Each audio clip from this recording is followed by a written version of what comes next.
All right, that's it for our housekeeping. It's time to kick off our conference. And to do that, I am pleased to introduce Department of Administration Secretary Pamela Burlington Cashwell and Council for Women Chair Annette Taylor.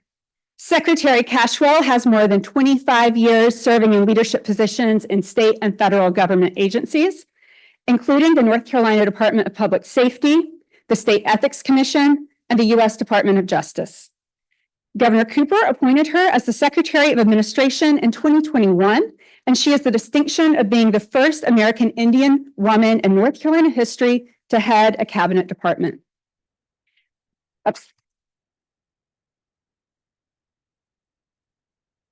Annette Taylor has more than 25 years of community service and civic engagement in the public and private sectors. In 2022, she became the director of the Office of Digital Equity and Literacy for the North Carolina Department of Information Technology. She has served on the Council for Women for 7 years and has been the chair since fall of 2021. At this time, please join me in welcoming Secretary Cashwell and Annette Taylor.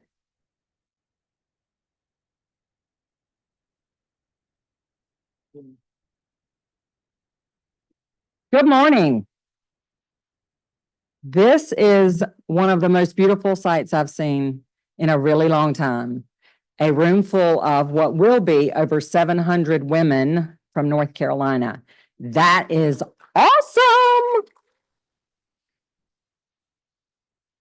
So good morning to the remarkable women in the room. We do have a few men, and good morning to you all. And thank you for being amazing supporters of these women and other women in your life. I don't know about y'all, but I can't do without my man. So on behalf of the Department of Administration, the Council for Women, and our other sponsoring agencies, welcome, welcome, welcome to the North Carolina Women's Conference. Today, we will be examining the status of women in tomorrow's North Carolina. This is our theme and our focus for today. We are so excited and thrilled to have you here. I personally, along with many other women in this room, have been looking forward to this day for many, many months. This week has been a momentous one for women. You all may know that on Monday, we celebrated Women's Equality Day, honoring the passage of the 19th Amendment and the relentless efforts of those who came before us to ensure and protect our right to vote. Ladies, it has never been more important that we have the right to vote. It has never been more important that you use your right to vote. Use your right to vote. Our voice matters. Today, we gather to continue that legacy, diving into critical discussions that will shape the future for women today and for generations to come. While we have much to celebrate, like our state's thriving women-owned businesses and the recent expansion of Medicaid and so much more that you'll hear about today, we know that there is much more to do. We have challenges to our reproductive health. Access to affordable childcare continues to be an issue, and ensuring that women have equal business opportunities are just a few of the issues that we still must address. We stand at a crossroads of history and future, united by our shared vision for a brighter, more equitable tomorrow. This isn't just another conference. It's a powerful gathering of minds, hearts, and spirits determined to push boundaries, break barriers, and create lasting change in this state.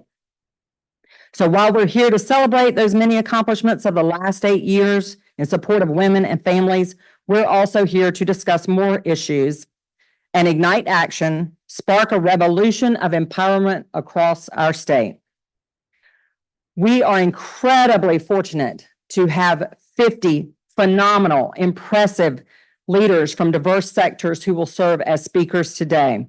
They cover everything you can imagine: advocacy groups, private businesses, school boards, local government, healthcare, local, state, federal agencies, legislators, nonprofit organizations, and beyond. They have all graciously given their time today.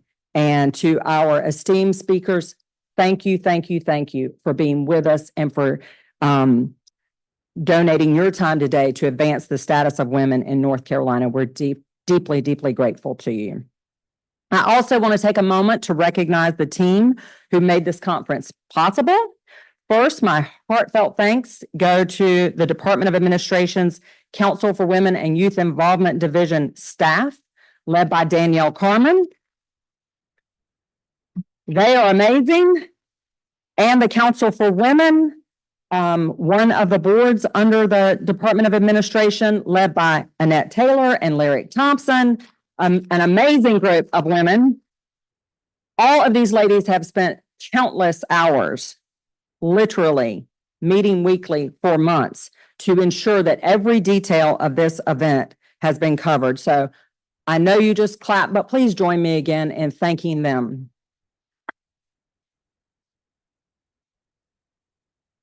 I also want to thank our state agency partners, and there are a few of my cabinet colleagues who are in the room. Others will be here later on today, but this event was made possible by their sponsorship, both financially, and they have had staff who have served as well on this planning team. The Departments of Health and Human Services, led by Secretary Cody Kinsley. Haven't seen Secretary Kinsley yet this morning, but he is serving on a panel today. Natural and Cultural Resources, led by Secretary Reed Wilson, who is here with us. The Adult Correction Department, I've seen by the way, all of these departments have many staff here. I saw their table with staff, and Secretary Todd Ishii will be here with us at lunch. The Department of Transportation, led by Joey Hopkins, who is here, and his team. The Department of Information Technology, Secretary Weaver could not be with us, but he has great representation. The Department of Commerce, led by Michelle Sanders. Secretary Sanders, if she's not here, she is speaking on the first panel. Yes, she is. And her team has been awesome as well. And finally, the Department of Environmental Quality, led by Elizabeth Beiser. So again, these agencies and their staff have helped us develop a multidisciplinary and cross-sector agenda that covers a myriad of issues. But equally as important, they provided financial support so that you could come free. And that's really important. So thank you for making this possible. It's worth also noting that part of the planning of this conference included addressing potential childcare needs. And we know that a lack of childcare can be a barrier for women. And so to address that need, we worked diligently, the planning team, to come up with an option for women who needed childcare. And I really want to recognize and thank the Hope Star Foundation for providing support to secure childcare vouchers for those who needed it. They are a shining example of a great partner. And so finally, thank you to all of you. I know that some of you traveled across the state to get here today to be with us, and I appreciate you being here. I want you to participate fully, and then after this conference, stay engaged and involved. Now turning to the conference itself and the agenda in our plenary sessions today, we will explore some pressing topics such as advancing economic opportunity and justice, reproductive health, and the challenges of raising a family in North Carolina. As you can see on the breakout sessions, we will delve into other major issues from healthcare to education, climate, and more. This afternoon, we're super excited to have Governor Cooper with us as our lunch keynote speaker. And then White House Gender Policy Council Director Jennifer Klein will be with us later this afternoon to guide us in understanding how we can continue to drive progress on these essential issues. As you can see, and as Allison mentioned, we have a robust and packed agenda today, and we have to keep things moving so we have a snowball's chance of finishing everything in a timely manner. So that means there's going to be short windows for you to move from place to place. I encourage you to take a few minutes now to go ahead and review the breakout sessions, plan which ones you'll attend, and then be sure you beeline it to those sessions so that you will have a seat. They will all likely be at capacity. And I would say that while there are over 700 of you who are registered to be in the room, and so this was a coveted seat because we also have a very large wait list, and those folks were moved to a virtual experience. And so we have about 200 women who are participating with us virtually today. That's amazing, y'all. 900 women in North Carolina dialed in. Don't fret if you missed something. We are videoing the entire program and it will be available after the conference, after a few days of getting it all squared away, but it will be on the conference website. And so you will have the opportunity, if you're registered, we will send you a follow-up email that will include a link to those videos. So let's get started. Today, let's be bold. Let's be courageous. And let's commit to making a difference for North Carolina. We, all of us, are the voices that will shape tomorrow for North Carolina. For us, for our children, for our grandchildren. Let's make it a future that we can be proud of and that the generations to come after us can be proud of. And so it's my pleasure now to hand the podium over to Annette Taylor, who will talk about one of those inspiring leaders who has come before us, and she will lead us into our first plenary session. Thank you so much. I'm excited to be with you all today. Thank you, Secretary. Good morning, everyone. As the Secretary mentioned, today's successes are built upon very hard-won battles by women who preceded us. And before we launch into our day of very important discussions, we want to take a moment to acknowledge one such woman, Dr. Andrea Harris. A native North Carolinian, Andrea Harris was a trailblazer for minority businesses and communities. She co-founded what is now known as the National Institute of Minority Economic Development nearly 40 years ago, and she dedicated her life to eliminating barriers, disparities, and fighting for social, economic, racial, and gender equity in North Carolina. In 2020, Governor Cooper created the Andrea Harris Equity Task Force to help further the economic development of disadvantaged communities by highlighting and strengthening partnerships with workforce development organizations and community-based organizations focused on addressing equitable economic development, inclusive of women and minority businesses and underserved populations. The Andrea Equity Task Force sunsets this month, and Governor Cooper has issued a proclamation naming August the Leaders in Equitable Economic Development Month. Now, this proclamation will be available on the website, the conference website. That's where you can find it. I'm encouraging everyone today to please go out and look at it when you have a moment, but I want to draw your attention to one part now. And I would like to pull it up.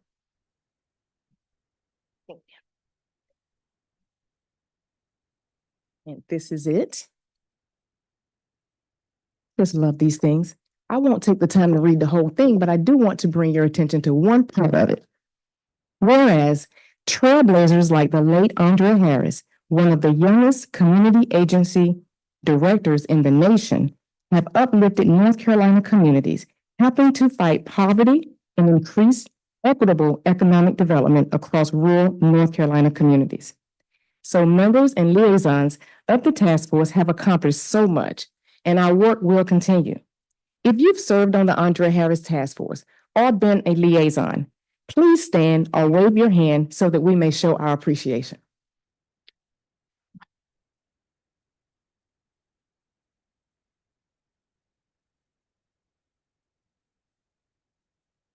I see you in the back. On behalf of the entire Council for Women, thank you for joining us for today's conference. Now, when we envisioned this convening, we did so believing this, that a powerful and dynamic room buzzing with energy and filled with women and men who can make change happen. We envision an awesome group of people who believe in the power of advocacy and the future and are excited about this future for women in North Carolina.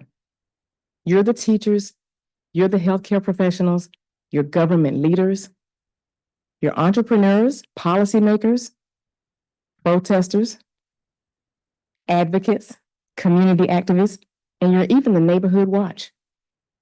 You're our sisters and mothers, and all of you are change makers. And that's what we're looking for. So we hope that you will see this day as one of education, inspiration, and celebration, and that you will leave here sharper, smarter, challenged, inspired, and ready, and that you remain motivated to keep the fight for what's right for today and for tomorrow. So now let's get started. In our first session, we will hear from economic development leaders and economic justice leaders, those of today and for tomorrow. And now I'd like to turn the podium over to our session moderator, our Vice Chair, Lyric Thompson.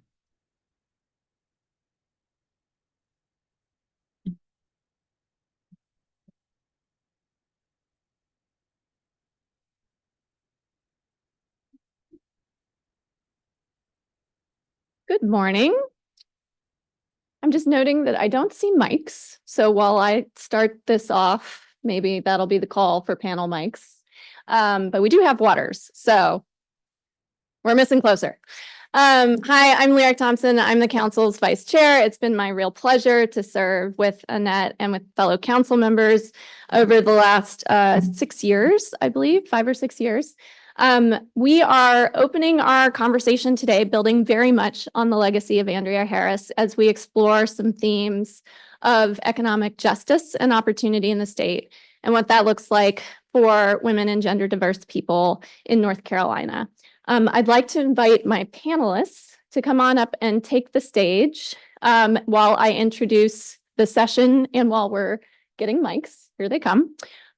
We are going to do the first 1, 2, 3, 4 chairs in a row here, and you should have waters. So you're going to be hearing this morning from Secretary of Commerce Michelle Baker Sanders, who is first. Lovely in lavender. I love that you guys paired so well together. Tina Sherman from Moms Rising, and Michelle Kennedy from the city of Greensboro. I'll talk a little bit more about what they do in a moment, but I'm going to transition now that we have panelists and a microphone.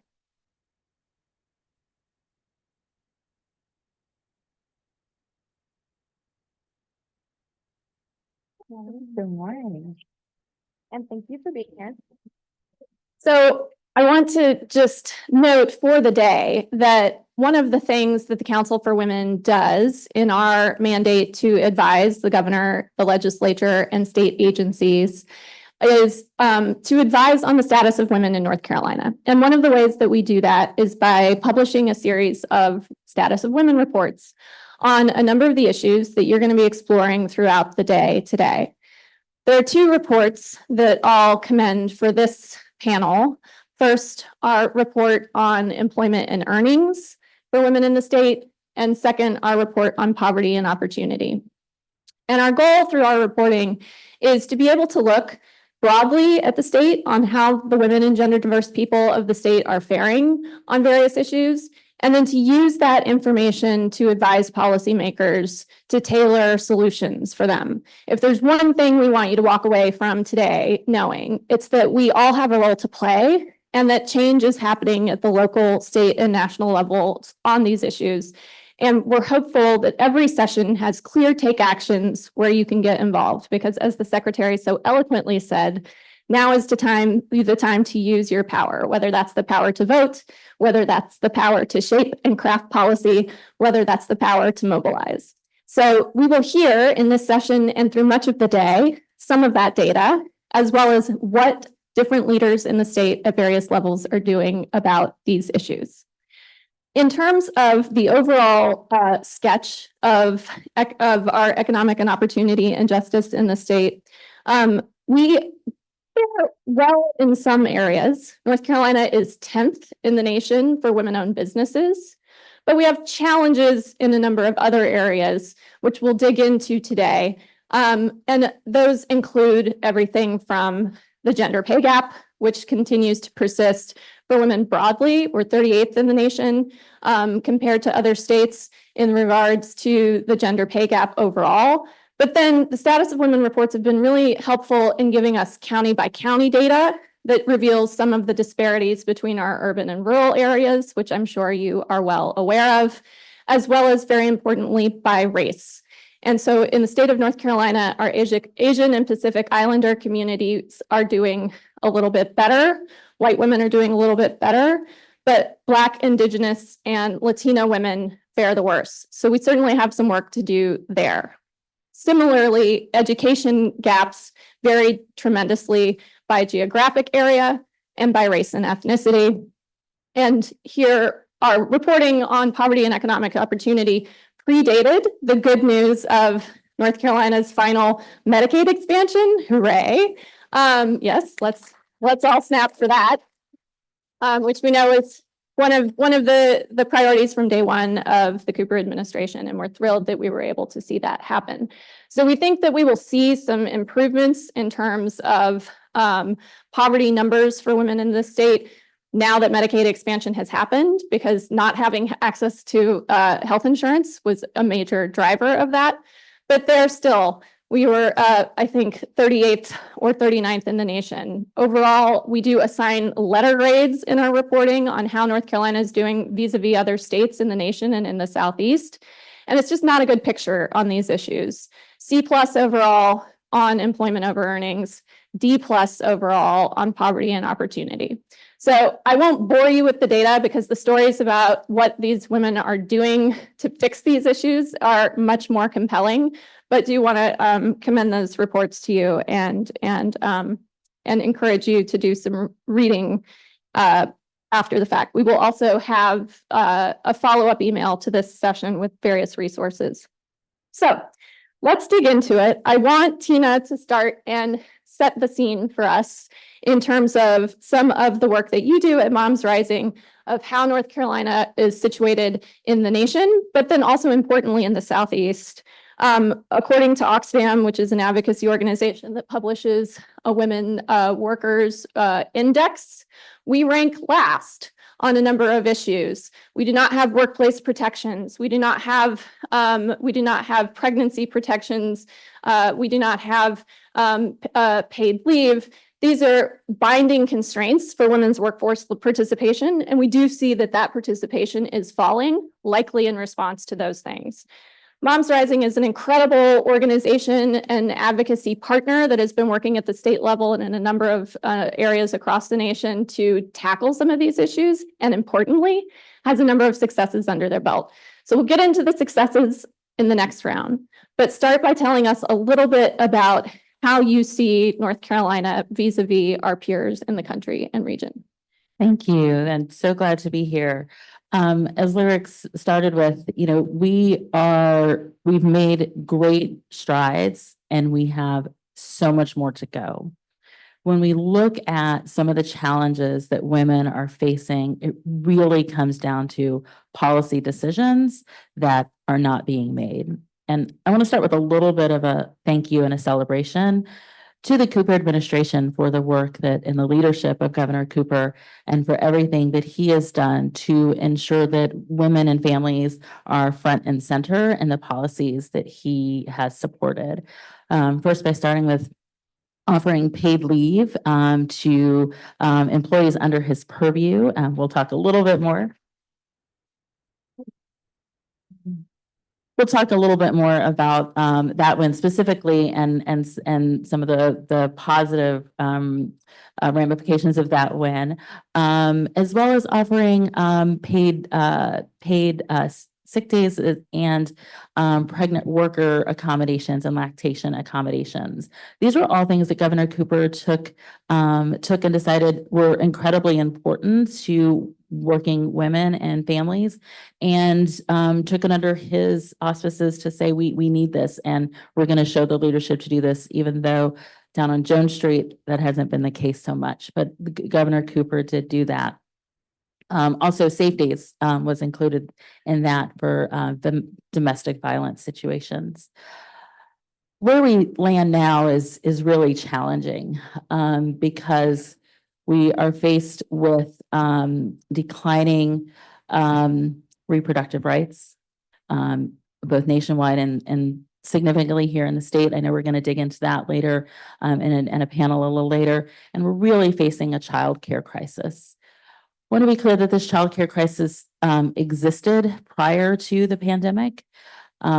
the pandemic and the government dollars that flowed from the feds really helped to stabilize the childcare crisis, but did not eliminate. And so now we are really in dire straits where our lawmakers have stabilized a bit, but we have a lot more to tackle when it comes to childcare. First of all, they are the workforce behind our workforce. It is so critical that our childcare workers, who are mainly women of color, are paid paid a wage, and that we're paid a livable wage, and that we're still able to have quality, affordable childcare. And it really is the crux of when we talk about women returning to work, what that looks like. Also, when we talk about paid sick days, and most North Carolinians don't have access to paid sick days. So that means that if you're sick, if your child is sick, if you have a loved one or you're caregiving for someone who's sick, you don't get paid to take that time off. And if you can imagine what that means, both short-term and long-term, for working women and working families across the country. And then when we talk about paid family and medical leave, and I spoke about the governor really setting the stage for offering paid leave for state employees, paid parental leave for state employees. But the reality is it shouldn't matter where you work or where you live. And North Carolina is increasingly one of the few states that isn't offering any paid leave to its employees, to workers across the state. And these are just challenges that are exacerbating the fact that women are unable to remain in the workforce. Thank you so much for that helpful overview, and then we'll dig into what we're going to do about it. And on that note, I'd love to introduce Michelle Kennedy, who is currently the Housing and Neighborhood Development Director for the City of Greensboro, and previously sat on the Greensboro City Council, and has, I think, a very special story to tell about the day that she woke up and decided to do something about this. So take it away.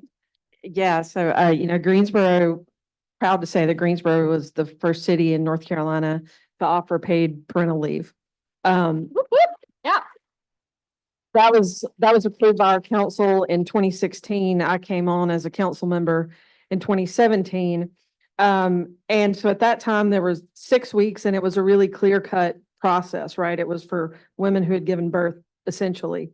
Pretty quickly after I took office, council at that time was made up of 8 women and 1 man. So as you can imagine, we saw that as a pretty critical issue. It was also the first time in history that the city of Greensboro had a majority female council body. So we started talking about these issues, right? Because we were the ones in the room. We were the ones leading the conversations. So fast forward to late 2019, my wife had given birth to our youngest daughter. And we were taking a look at what other policies we could offer across the city for our employees, all of those sorts of things. So on January 7th, 2020, my youngest daughter, who was 4 months at the time, accompanied me to a city council meeting. It was her first public, somebody snapped that from the audience that day. And so Avery, my daughter, and I decided to offer up that the city of Greensboro needed to offer not 6 weeks, but 12 weeks of paid family leave. Council, the majority of council was in favor of that idea. At that time, we were also looking at other ways to expand this. And what was occurring to me was my wife was a county employee. She was using FMLA to have time off for our daughter. At the time, I was the executive director of a nonprofit. We had 12 weeks of family leave. So I was off for my real job at that time. But as a council member, I didn't have anything that would cover me for the work I needed to be doing there. Hence Avery in the room. What was born from that was really a comprehensive family caregiver policy. It allows for time off for the birth, adoption, foster care placement of a child. It allows for paid time off for the care of a family member. It allows for a really robust array of services available to city employees. And I knew at the time that we were moving in the right direction, that we were really proud of the work that we had done. But when I decided not to seek reelection and moved into municipal employment, one of the first things that happened as I took over neighborhood development was one of my staff members went out on family leave for the birth of her daughter. And I remember clearly her walking into my office and she said, "My first child was born when I was a city employee. And I had to use all of my sick and vacation time for that birth. And now I'm getting to walk out the door knowing that I get to stay home with my daughter. I'll be covered for that. That time will be available to me. So I've gotten to see it play out in real time. And that's really magical, right? But it really, for me, was a charge of, if I'm going to have this opportunity as a small nonprofit, we as the city of Greensboro should certainly be looking towards the expansion that we can make for our employees. As one of the largest employers in Guilford County and as the infrastructure for the city, we've got to look out for the people that support us, and that is typically women. Now we have lactation rooms in the city of Greensboro. We have tons of policies available. And while I recognize that I'm a little bit of a unicorn, not many people were elected officials and then municipal employees. It's fairly common to come in my office and see one of our children there. We have flexible policies if you need to go to something at your kid's school, or if your kid needs to get picked up, but you want to come back into the office and finish something. So it's been really beautiful to watch the city of Greensboro recently designated as a family forward community in North Carolina, which is huge, but to watch that play out and watch the difference that it's meant in terms of retention, in terms of the morale of our employees, in terms of honoring the lives of the folks that do the things they do every day to keep our city running. So really proud of that. Congratulations. Yes. So much appreciation for your work and so much inspiration, I think, in being able to share the story of seeing that the results of that and having colleagues and employees come in and use the leave. I know there's been some similar conversations at the state level in the Cooper administration, and we're thrilled to have today Secretary of Commerce Michelle Baker Sanders with us to talk a little bit about what at the state level you have been able to do, certainly in your role at Commerce now, and then you also previously served as the Secretary for the Department of Administration as well, and have a bit of a preview to both sides and both agencies. So tell us a little bit about how your work has attempted to address some of these challenges and what results you're seeing. Okay, thank you, Lyric, and good morning to everyone. And let me just thank Lyric for being such a fierce advocate for women. We appreciate that. And we see you, so thank you. Thank you for that. There has been so much great work that the Cooper administration has done. I'm sure either you have benefited or your family and friends have benefited from that work. You heard mention the Andrea Harris Task Force earlier. There have been task force and commissions that have done meaningful work that I've been fortunate and privileged enough to have the opportunity to serve in those meetings and those task force and get things done. The Andrea Harris Task Force, the Commission on Inclusion, which I believe was probably one of the first in the nation that Governor Cooper put together. Our Commission on Indian Affairs, of course, the Council for Women and Youth Involvement, the North Carolina Complete Count Commission, which helped us get through our census. All of this has led to meaningful, impactful work. And secondly, I mentioned that we are fortunate and have been recognized, as you guys know, as the best state to do business in the nation 2 consecutive years and in the top 3 this year. And that doesn't come easy. That comes from the hard work of a lot of people. And we have a great product we're selling in North Carolina. So we are very proud of that. The Cooper administration has worked hard and the team has worked hard to ensure that we're working for an economy that works for everyone. For those who are differently abled, those with justice-involved records, those from the rural part of North Carolina and the urban part, women, people of color. We are working so that the economy can benefit everyone. And so the underpinnings of that has been really kind of anchored on what we're here talking about today, a conversation about the status of women in North Carolina. While at DOA, under my leadership, we actually partner with the Institute for Policy Research, where you helped us a lot with that, Lyric, and the Status of Women reports were issued. As you guys know, those grades that we received were not, I don't think they were good grades. We deserve better. And I just said we were the best state in the nation to do business. It doesn't add up, does it? But there's more work for us to do.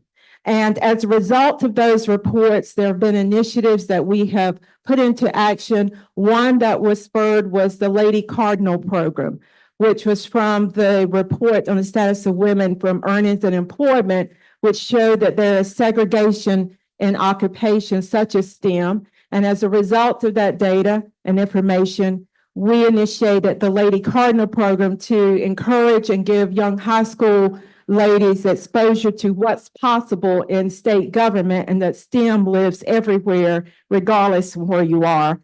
The second thing I want to highlight is Executive Order 93, prohibiting the use of salary history in state hiring to help eliminate the longstanding systemic and institutionalized, and I would say, let's just say, inequities and biases, and largely affecting women.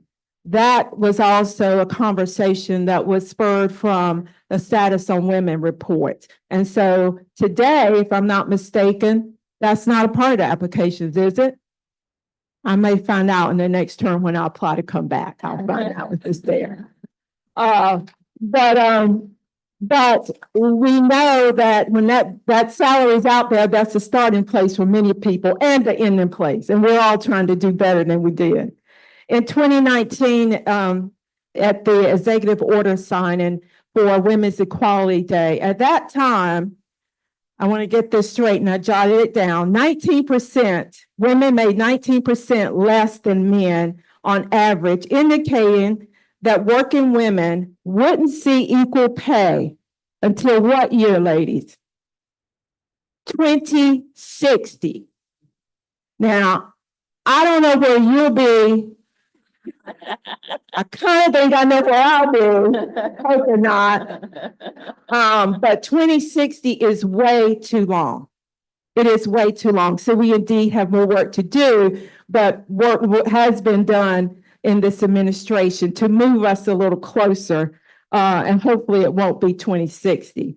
And then the important work, which Lyric also led us and helped us on, was improving the child marriage laws in North Carolina, which I shamefully was not aware of until being in DOA, that young ladies could get married at 14 years old to adult grown partners, men, whatever their choice was.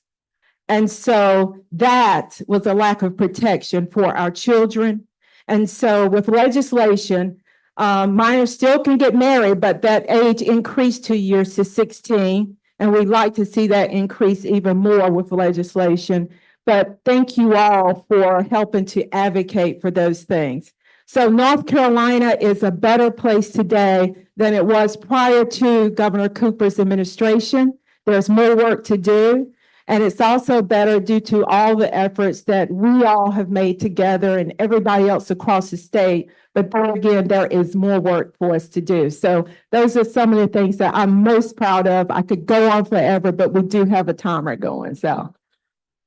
Thank you so much. It's been so inspiring and exciting to see your leadership and your evidence-based leadership, and that that this is the policy process you want to see, which is that your constituency comes to you and says, this is a problem. What are you going to use your perch and your power to do about it? And I think you have several answers that we will explore throughout the day. So thank you for your leadership on that. These are all exciting wins, and I think they need to be celebrated. I know certainly as an advocate, we don't do as well with celebrating our wins as we do with shaking our fingers and saying what's next. But I do want to also note that there is still some work to do. And this is a political process. It's a process of negotiation, of seeing how far you can get and trying to move, the ball further each time. So Michelle, I want to come back to you and ask you if you could say a little bit more about what you didn't get, what you were pushing for, what you achieved, why you didn't get what you got, and what advice you would give to folks in other either municipal structures, county commissions, et cetera, other folks working at the local level who want to emulate what you were able to achieve and maybe move the ball a bit further next time.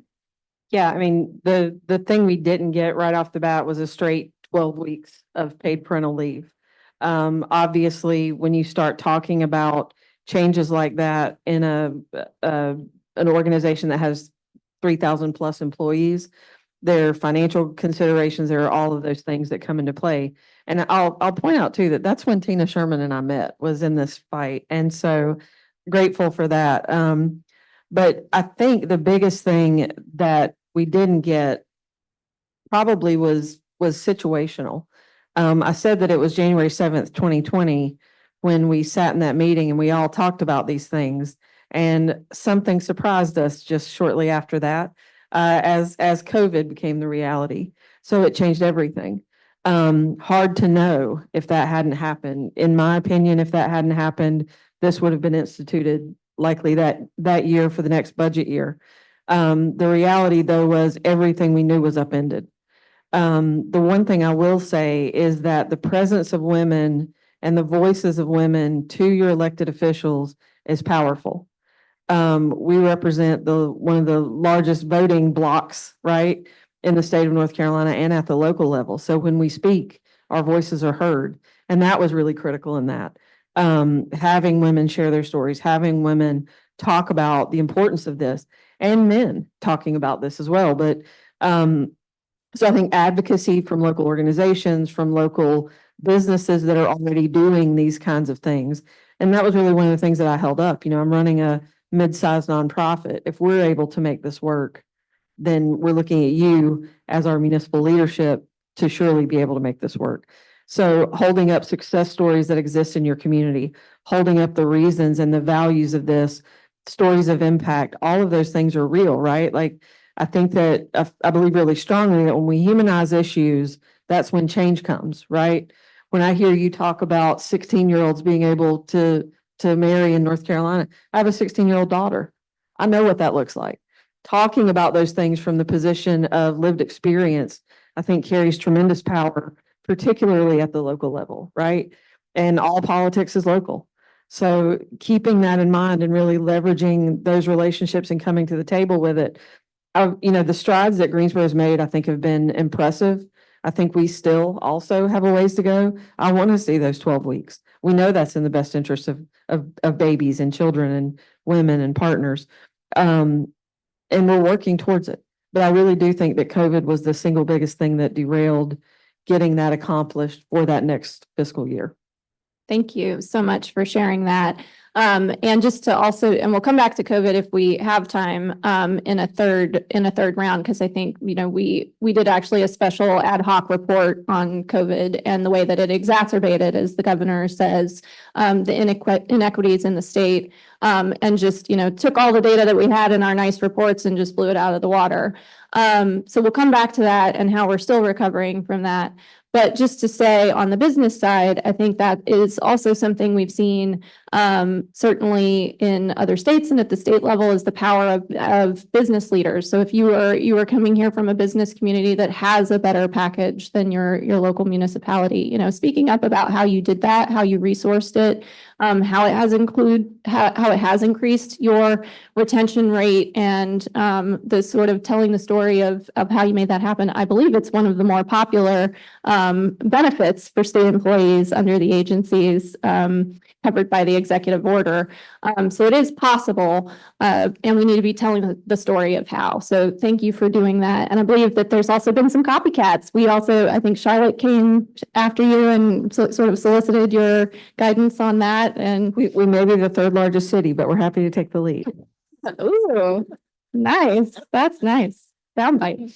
Okay, I also love hearing that there was a connection between the two of you on this. We didn't explore this in the prep call, so that's great. That's great to hear.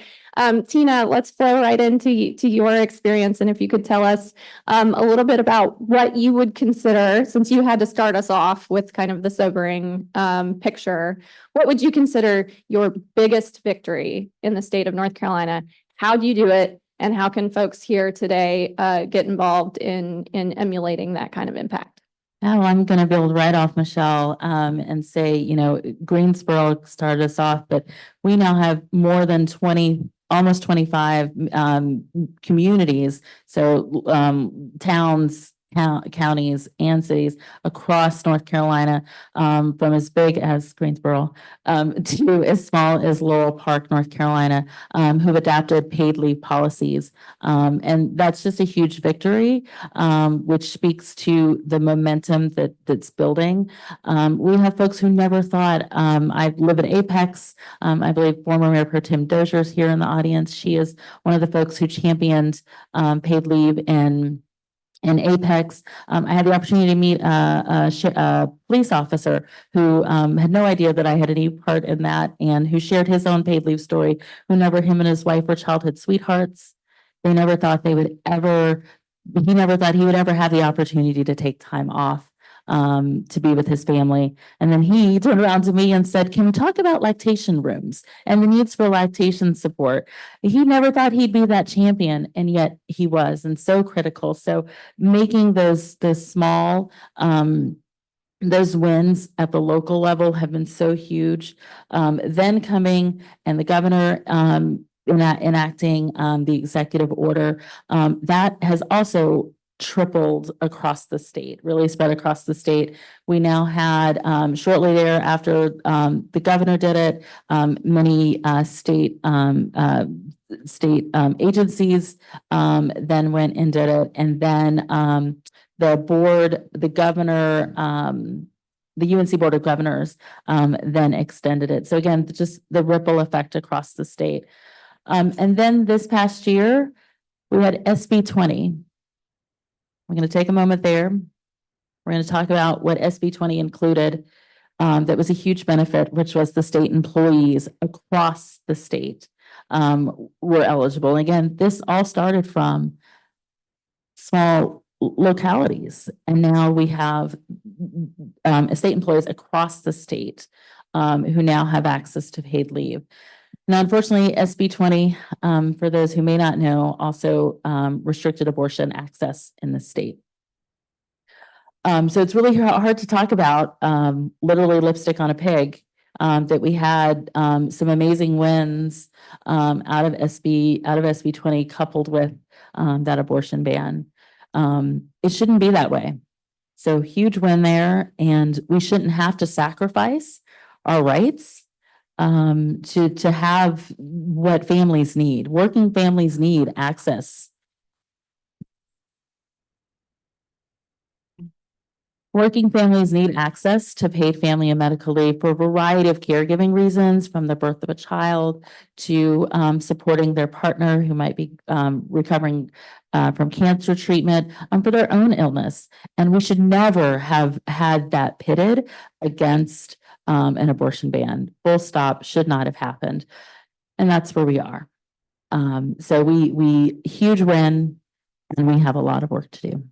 Thank you so much for situating that patchwork of, and I know for those of us who have been in this position, it's so frustrating to figure out like what policy do I have here, and how do I stitch this amount of time together, and is it paid or is it not, or is it just, I'm get the luxury of not being fired from my job for taking leave, and the way in which local and state leaders are trying to fill in some of that patchwork, but we'll also hear from Director Jen Klein later in the day about what we really need in terms of national level action, because not all women in the state are state employees or municipal employees in the towns and urban centers where this has happened, and we really do need that coverage for everyone.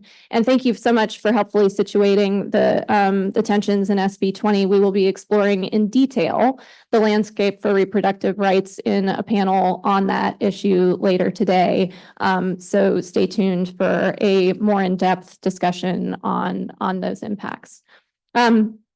Secretary Sanders, I'd love to come back to you and ask you, you've been like such an amazing champion of supplier diversity and the growth of historically underutilized businesses, or as we say in the business, hubs, since your time leading DOA from 2017 to 21. How has your experience there informed your vision for North Carolina as you lead the Commerce Department and do some really, barrier breaking and record breaking work to make North Carolina the best state for business? Say more about that, please. My experience as Secretary of DOA and in working with Hub and the other advocacy groups has informed my leadership in commerce. It informed the First in Talent, the state's strategic economic development plan. That plan is grounded in diversity, equity, and inclusion. It includes strategies that you and others across the state can and have taken and put into action to help eliminate barriers for people that have had difficulties and challenges in having the opportunities that some of us have.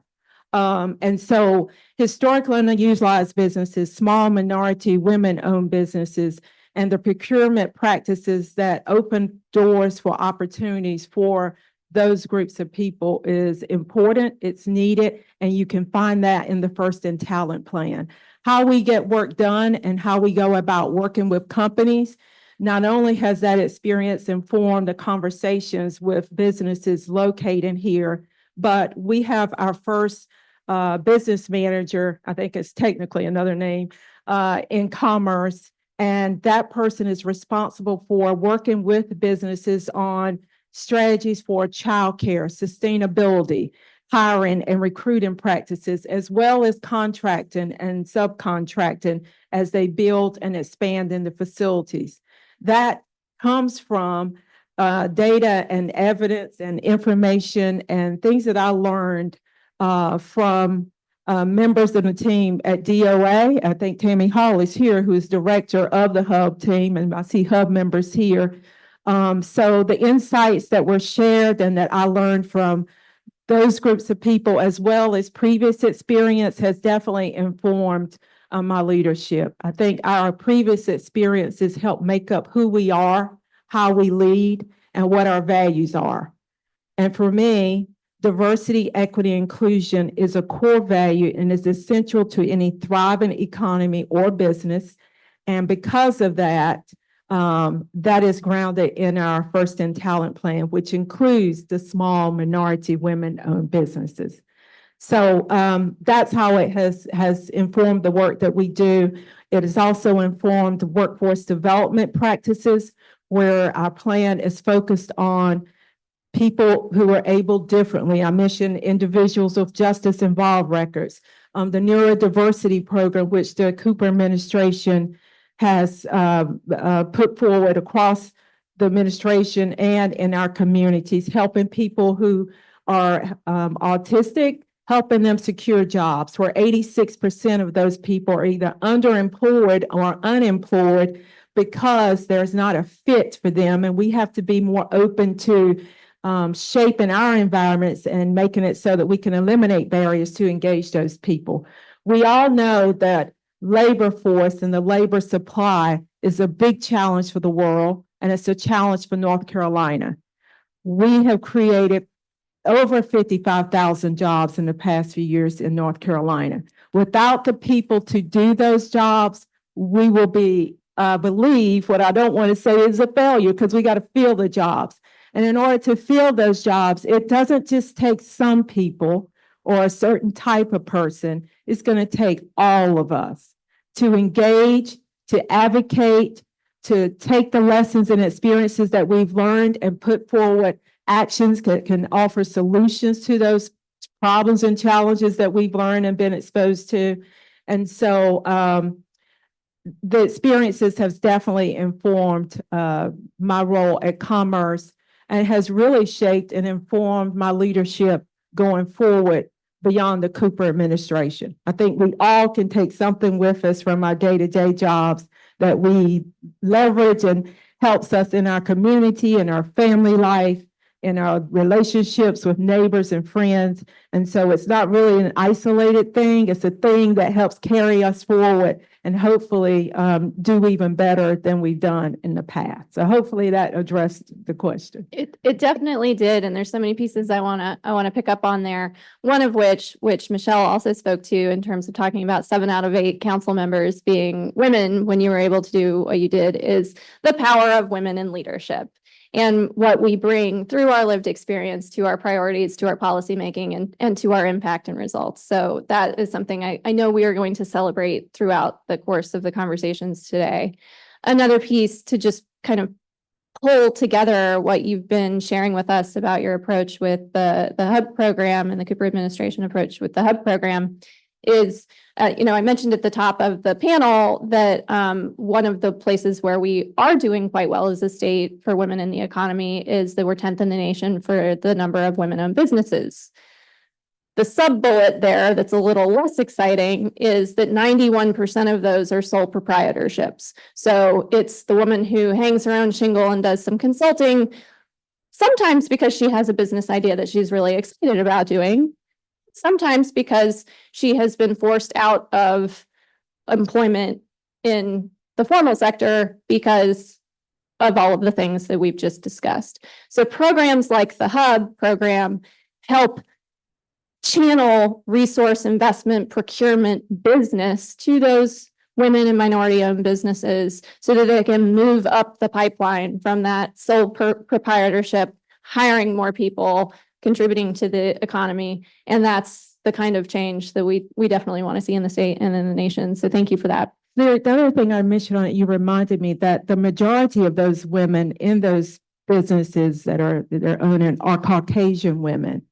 And that demographic we can expand on, because we know when we are more diverse and we're more inclusive, we not only have better outcomes, but we also have a greater impact on the community as a whole.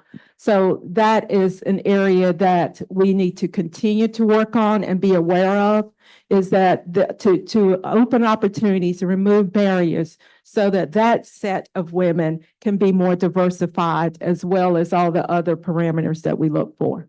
Absolutely. So a very similar dynamic to what we see in overall earnings data, which is that white and Asia and Pacific Islander women are faring better, still not great, still 80% overall to the man's dollar.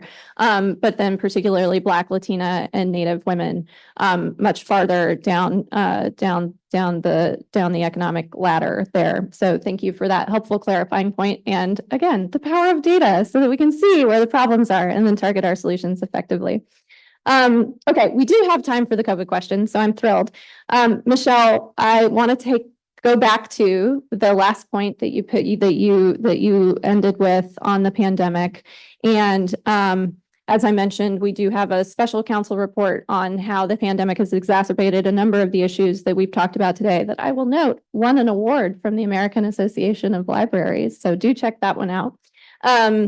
But you were in an interesting position as a manager and a leader in the nonprofit sector during the pandemic. And you talked to me in our prep call about how the pandemic put the so-called second shift for women front and center, with women workers having to take on childcare and schooling while the schools and daycares were closed. Trigger warning for those of you who were in this position and remember all too well. But do take us back there. Tell us about where you and your family and you and your employees were and what you decided to do about it. Yeah, so at the time I was a sitting council member, but as many of you know, that's considered a part-time job. So I was the executive director of a homeless crisis organization. And so when everybody else was shutting down for COVID, that meant for us that we were working 16-hour days. There was never a time that we had the option to stay home, because literally when a stay-at-home order is issued and you're a person who's houseless, there is nowhere for you to go. So for organizations like ours, it meant we were working more and more in the public. What became really clear really quickly as schools began to close for in-person classes was that a lot of my staff, including myself, had children, and we were faced with a choice. Do we shut down and leave the hundreds of people in our community experiencing homelessness without the resources that are available through the only low barrier center in Greensboro? or do we try to figure out another plan? So we did what we'd always done. We all pulled together. It was a group of women on my staff and myself, and we sat down and we said, what do we do here? We have to fix this. And as women do, we fixed it.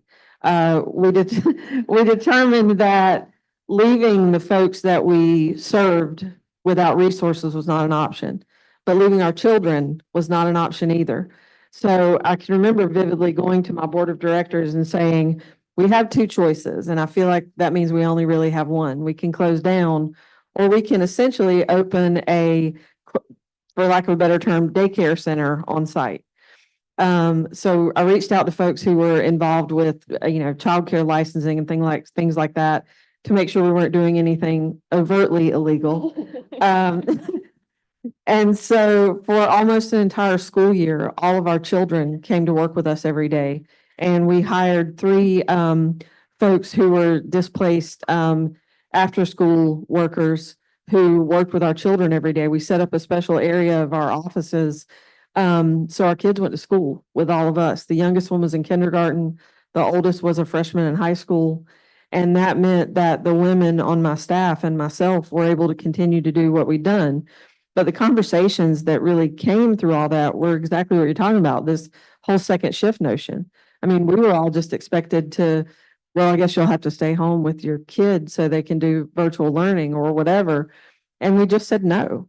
We are so much more than that. The work we do is so critical to this community. And so, long story short, we were at that time, we were able to be vaccinated with first line healthcare workers because of the work we were doing. We were doing testing every other day of us and our children. None of our children contracted COVID during that period. None of our children had something horrible happen to them because they were in a homeless day center hours a day. And 3 people over that period of time of people who were experiencing homelessness in our community that we were serving contracted COVID. We were the first community in North Carolina to vaccinate people experiencing homelessness. So having those women be able to have the resource of childcare on site meant that literally hundreds of people who are the most at risk in our community were able to be kept safe. It meant that they were able to continue working and not lose their income. It meant so many things, right? And I can remember when we announced that we were doing it, a lot of people thought we were completely crazy. We were putting our kids at risk. We were putting the community at risk. We were doing all of these things, but the words we used at the time were, we really build this bike as we ride it. Nobody knew what to do. Nobody knew what was coming.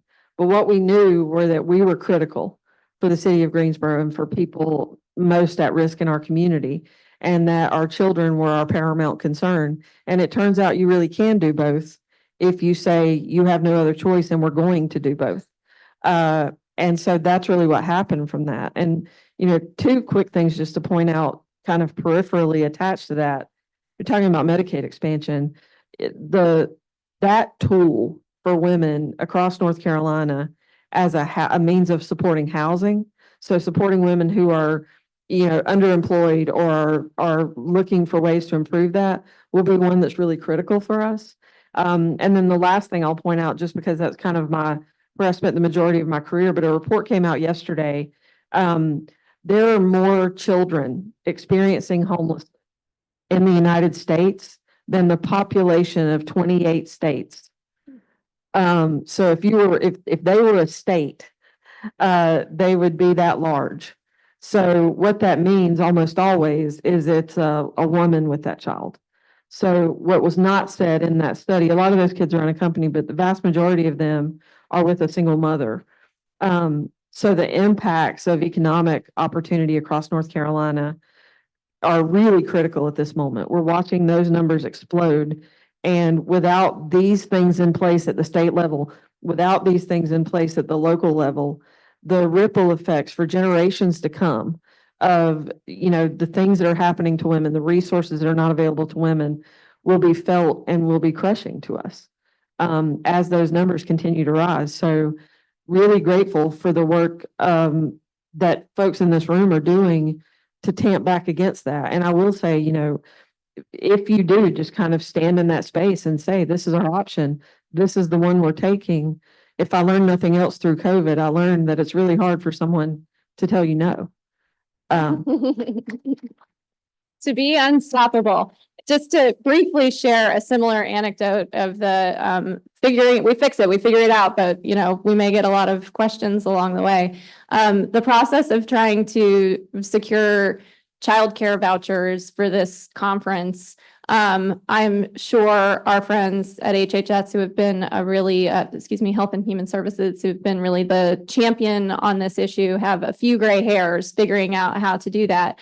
But we figured it out. We've done it. And now next time, there's no excuses. You know, do it again, do it better, do it more. And so just really to celebrate your asking the question, I've got an idea. What if we did something crazy? And like made life for women, you know, less terrible. Thank you for that. In our few remaining minutes of this panel, I'd love to return to you, Secretary, and ask if you have just a bucket list item that what's your love to see for the remainder of the term, or if it's too limiting to say the remainder of the term. You know, we haven't talked at all about some of the issues around workers, and, you know, we haven't raised the minimum wage in the state in ages. The tip minimum wage is like $3, and it's, as we know, majority women in the kinds of service industries that are tipped workers. There's so much to do. If you had your magic wand and you got to pick one thing, what would it be? It is too limited. If there was one thing, I would say, I'm going to change it for everyone to do, because you can answer the question you want to answer, right? That's what they taught me. You're not supposed to tell that, but yeah. It would be for everyone to vote. So, voting is your right. If you're not registered, go get registered and vote. The issues we're talking about today are on the ballot, up and down the ballot. Women's rights are on the ballot, up and down the ballot. Your autonomy and freedom to your own decisions is there. Childcare is there. Access to education is there. An inclusive economy is on the ballot. All the problems, the challenges, the things we're talking about are on the ballot in this election, which is coming up soon. And it is up and down the ballot. And so the one thing that I would ask all of you to do, and the one thing that you can do that can change and shape the trajectory of the state, of this country, is to vote. Something that sounds pretty simple and easy, but it's not as simple and easy as it is. I would say get educated and informed of who is running, what they're saying, and when someone shows you who they are, believe them. Believe them. And there is data and there is evidence out there that can help inform your decision, as we have been informed by experiences and decisions that has led to the successes and outcomes that we're celebrating today, recognizing we have more work to do. So vote, and vote up and down the ballot. Your rights are at stake. Amen. Thank you.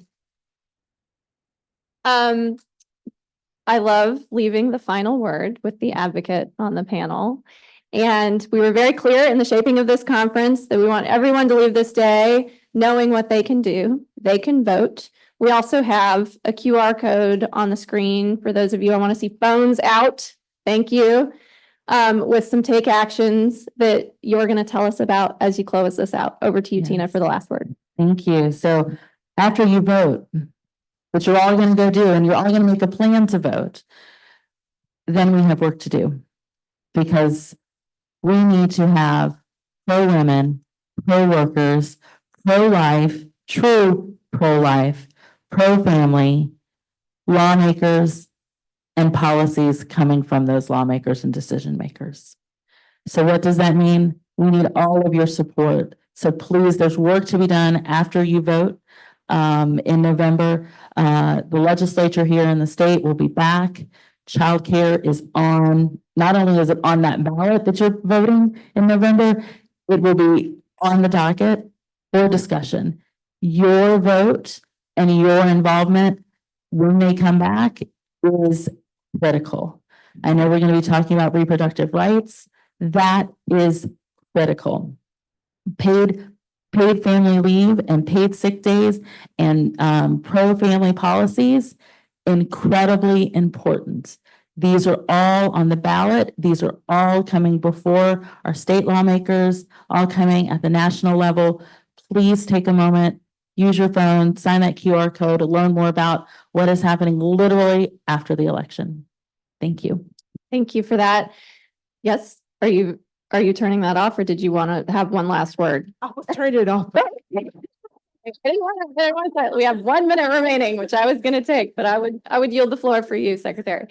Thank you so much to this amazing panel for all of the work that each of you are doing at the local, national, and state level. We celebrate your successes. Your contributions are seen and celebrated and hopefully emulated. We didn't get through all the things that we wanted to get through, and you may have noticed we didn't get to Q&A, which is because there's 720 people here today. So we're not doing live questions on the plenaries today, but we are getting into each of these issues in the breakouts where you will have opportunities to have your questions. So you want to do more on this topic, we're going to have a whole breakout session on the world of women in work that you can explore all kinds of themes and share some of your own ideas and inspirations. We've heard a lot about voting. There's an awesome breakout session on women's political participation later. You have the program. Do enjoy those sessions where we'll have a little bit more expansive room for dialogue. But for now, I'll just say thank you to the panel. Thank you to the governor's office, the state agencies who have sponsored, and to my amazing colleagues at the Council for Women and the Department of Administration. Enjoy your day, and thank you.